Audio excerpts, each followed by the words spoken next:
before we got interrupted, we were talking about pop culture. What we are hearing about is things like Kris Jenner and, all those kinds of people. So that is, my only fear is that the media Can I has just say really something taken over. about this Jenner? Yes. Please do, Gerry. You may. I was in the car the other day, and it occurred to me that there is a man who's taken over my feminine gender issue. And it upset me a little. Like, men have so much, and now he is the center of a gender issue around femininity, and it belongs to me. It belongs to me. I have no challenges with what he did and the reasons he did it. But can we just get our femininity back, and can we own it, please?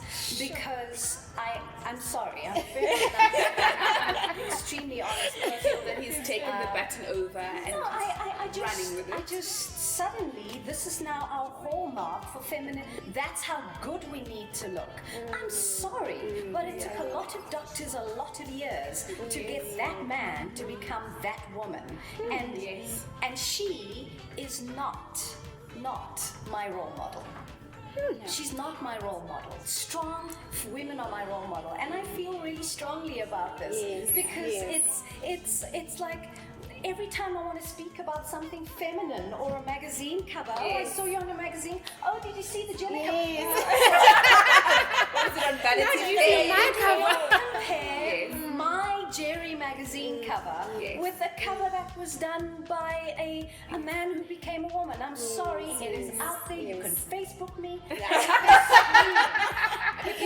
But even in terms of Caitlyn / Bruce, they are focusing on the outside. It is an extent, and you see, this is something that I'm hoping as Africans we don't fall for.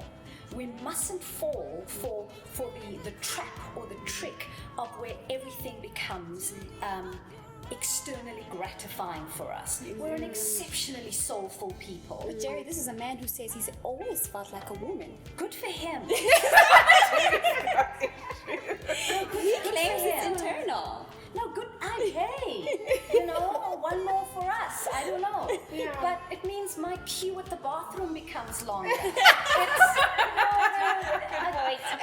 Already the queue is exceptionally long, and now it just gets one person longer. And no, but on a serious note, I just feel as though there was so much that we have fought for as women, and I think that we must retain our focus. Because isn't it interesting that there is now a man who has validated plastic surgery for women? Can I just? I can go on with these issues forever. Once you sit and you think about it, there's suddenly all these little things that come up, which I advocate for as natural as possible in every part of my life. I want to experience my life to the fullest. I'm gonna work hard at these thighs. I'm not gonna have the lipo and so on and so on. I'm not gonna have fat sucked out of one part and put in my ear. Because I want a fantastic earlobe. So I just want us to try and remain focused, even as Hollywood culture begins to permeate and penetrate the African continent. Am I correct in saying that then you're not a firm believer in enhancing yourself? I'm a firm believer. I am an absolute believer in enhancement. Okay. I'm a believer, however, in enhancing what is already yours by you in the best possible way. Also, I'm a firm believer in thinking about why you desire that enhancement before you do it. Think very hard about why do you desire it so much? Is it in the head? Gerry, How do you feel? because I would like to go deep because you talk about enhancing oneself and questioning whether the real reason why you would want to do that in the first place. Yes. And when you said that, I looked at your hair and I remember that when you appeared on Mnet back in the day, when you used to look the same way that you're looking now. Yeah, I'm sorry about that. I apologize for looking the same. Don't age. And you have rocked your dreads forever. I've rocked these dreads forever. I wear natural nails forever, but also I don't know how you guys have time for the re-manicure and the retouch and the re-hair and the 5 different looks in 1 year that people don't recognize you on the street and blah blah blah. So for I've just always been natural. So maybe it's not for everyone, but I really would rather have people think about why they do the extreme things that they do. And surgery is extreme. Surgery is very extreme. But No if matter somebody how was small. to, if Caitlin was to sit across you and say, I understand my why, Yes.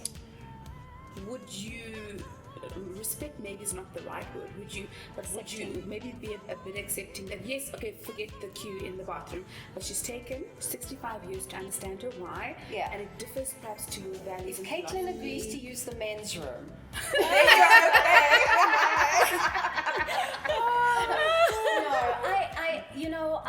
I understand the why.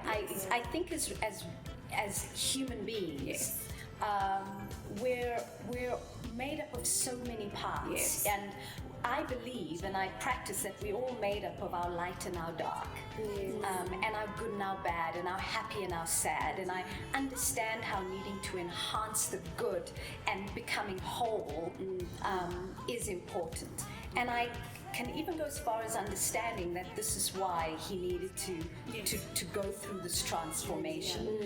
I'm saying that as the media and as individuals, we mustn't begin to look at this person as the spokesperson for our gender issue. Or the epitome of Yes, beauty. that's right. Or the epitome of We beauty. need to retain some perspective. Yeah. Because we did look at that cover and go, oh my God. $50 million later, whatever the brand value was, but I mean, what are the chances of any person in the layman affording that, even if they had the same why as Caitlin? And again, it's a psychological issue, isn't Yes. it? It is deep within himself. There was a need and a yearning and a pain that needed to be. And I pray, I sincerely pray that Caitlin is now whole. Yes. I hope that there was fulfillment and wholeness that came with us. You see, and this is what I mean. But Gerry, you sound so in tune with yourself. And obviously this took, I'm sure, introspection and all of that. You must have taken time out to say, what is it that I truly want to do with my life? How do I want to play a leadership role, across different spaces? And The industry, chosen a couple. sorry to break your word, but the industry actually did that to me. In a sense that when I came into the media industry, someone else pretty much did everything for you. Someone decided your hair, someone decided your face, someone decided your wardrobe. Yeah, I came up in the luxury days of TV. But there's no budget anymore. Someone decided where you would be and what you would wear and how you would wear it, and I've worked with stylists who have gone, oh no, I'm buying you this size because I know you're going to work to get into it. Kind of. There's always that one. Yes. And a lot of decisions then when you came into the business, especially if you came from absolutely nowhere, and they saw the X factor in you. Yes. It was as though you were on a conveyor belt as a robot, and they picked you up and they said, that would be perfect, that would be perfect. Oh, that's amazing. Look at how she sounds. We should do this with her. We should position her like this. Get an agent. This is the package is. And when you're young, you just like, yeah. You're like, Where do you need me? I'm blessed. Hashtag blessed. And it's just okay, yes, okay, sure. 4 kilos, I can drop that. I mean, 1 week, done.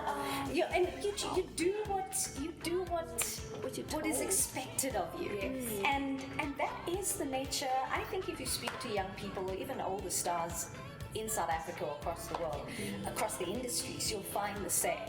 And at some point, I'm just a little girl from the Cape, and at some point I was just missing me.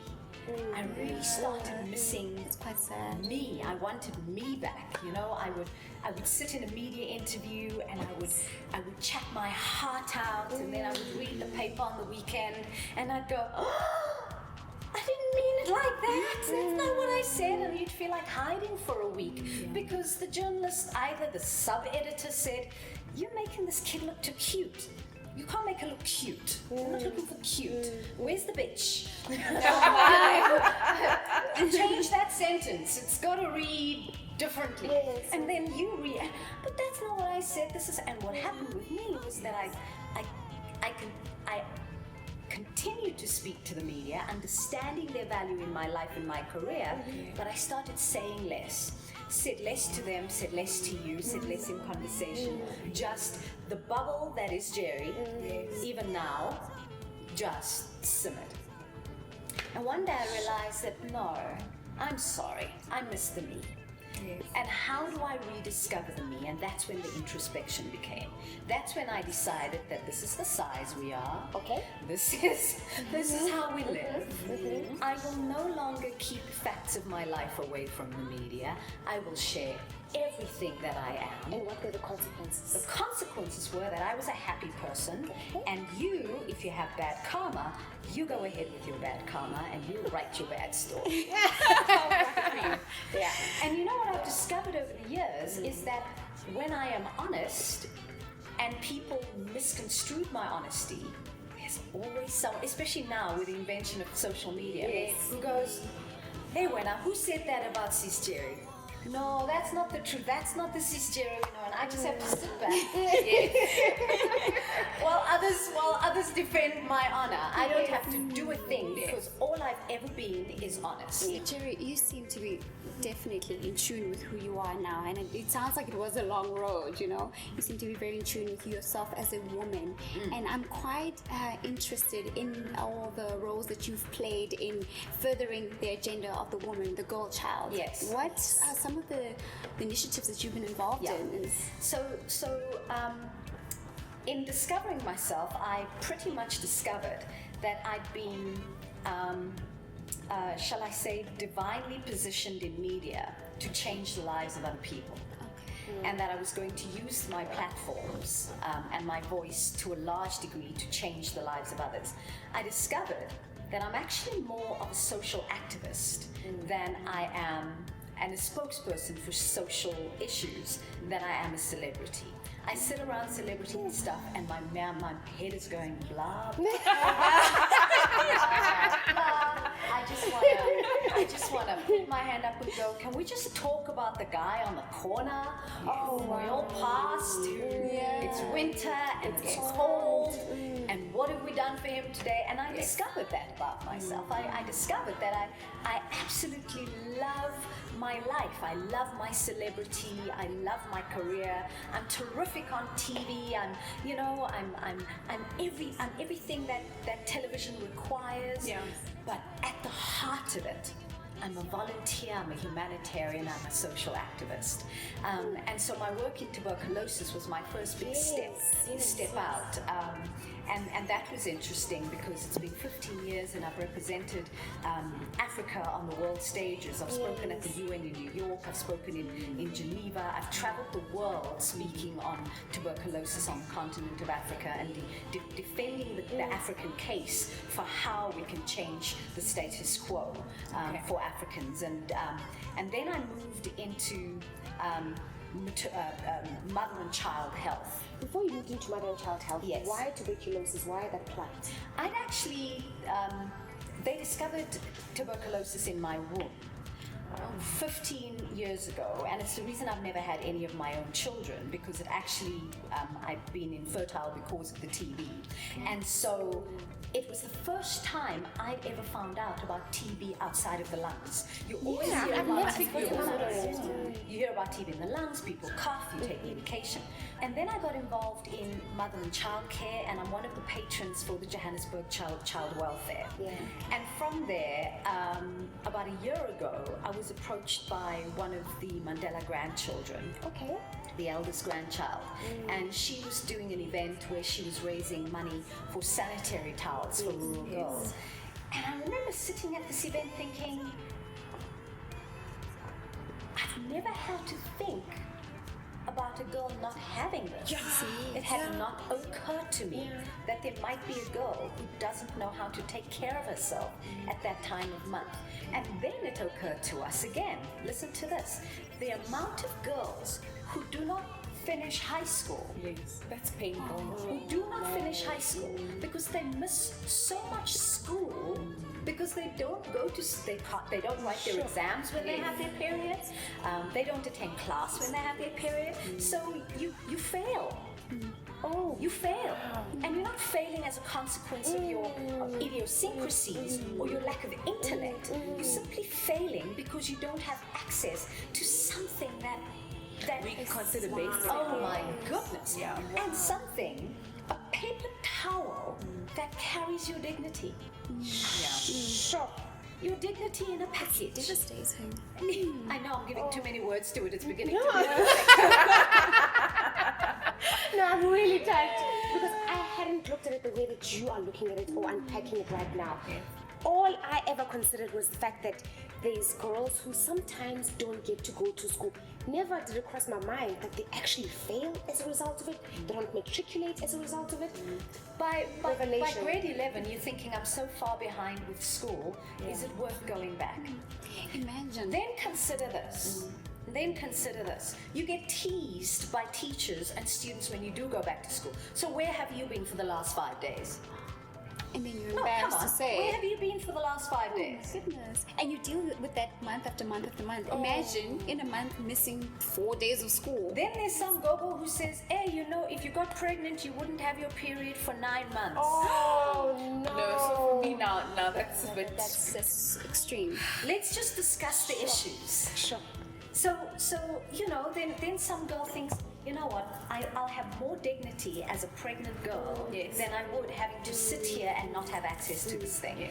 And so when I was approached by the Nelson Mandela Foundation and an organization called the Mbumba Foundation to climb Kilimanjaro, to climb a mountain in aid of these girls, it was a no-brainer. It was an absolute no-brainer for me. It was quite interesting. Some years ago, on my 40th birthday, I had a wish list, a bucket list. Yes. And one of them was to climb Kilimanjaro. I didn't do it that year. I walked across the country. I did a 28-day walk from province to province to bring attention to tuberculosis that year. Yes. And when this came up, my husband said to me, you have to do this. And I said, no, I don't have to. It's timing. And he said, no. It brings together two things that you're passionate about. The one thing is you've always wanted to climb Kilimanjaro. The other thing is you get to fundraise and bring dignity to young women. Gerry, if there's anyone who is the epitome of this, it is you. Sure. And so I said yes. Gerry, you're gonna climb Kilimanjaro. I mean, we're black, we're not built for the snow. No, it's more like we're South Africans and not built for the snow because those Tanzanians up there, I mean, they live in the snowy conditions all the time. So anyway, I said yes, and it's been a very exciting road for me. I'd like to come back to this. Can we take a minute? We'll be right back. To be on your way.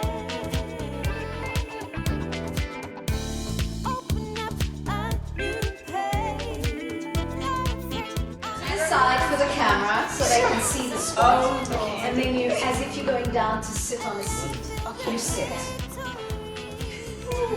1, 2, 3, 4, 5, 6. Come on, we're going for 14. Anything you want is yours.